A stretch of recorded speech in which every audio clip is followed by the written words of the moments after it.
प्रथम तराइन युद्ध में विजय के बाद सम्राट पृथ्वीराज चौहान का आत्मविश्वास चरम पर था। राज्य में उत्सव का माहौल था और सम्राट अब युद्ध की बजाय राजसी ठाट बाट और विलास में डूब चुके थे। उधर हार से घायल मोहम्मद गौरी चुपचाप लेकिन योजनाबद्ध तरीके से अपनी अगली चाल चल रहा था। उसने अपनी सेना को फिर से संगठित किया, पहले से कहीं अधिक शक्तिशाली, संगठित और घातक।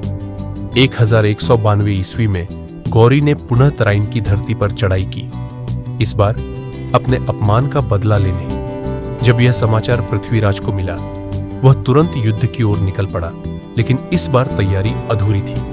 उसके साथ था उसका साला समर सिंह और दिल्ली का राज्यपाल गोविंदराज। युद्ध से पहले गौरी ने संधि का प्रस्ताव भेजा, मेरी अधीनता स्वीकार करो। लेकिन यह प्रस्ताव धोखा था, एक जाल जो पृथ्वीराज शायद पहचान न सके। पृथ्वीराज की सेना, जो संख्याओं में बहुत बड़ी थी लेकिन अनुशासन में ढीली। सुबह का समय था, सेनाएं शौच व विश्राम में व्यस्त थी।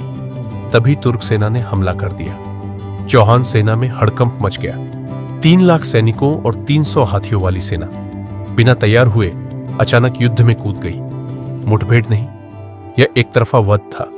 गौरी की तुर्की घुड़सवार सेना सुसंगठित, तेज और अनुभवी। पृथ्वीराज के योद्धा बहादुर थे लेकिन बिखरे हुए। युद्ध कुछ ही घंटों में निर्णायक हो गया। हजारों भारतीय सैनिक मारे गए। पृथ्वीराज को बंदी बना लिया गया। बाद में उन्हें अफगानिस्तान ले जाया गया और वहीं उनका अंत हुआ। तराइन का यह दूसरा युद्ध केवल एक पराजय नहीं थी, यह भारत के मध्यकालीन इतिहास का वो मोड़ था जहां से गुलामी की दास्तां शुरू हुई।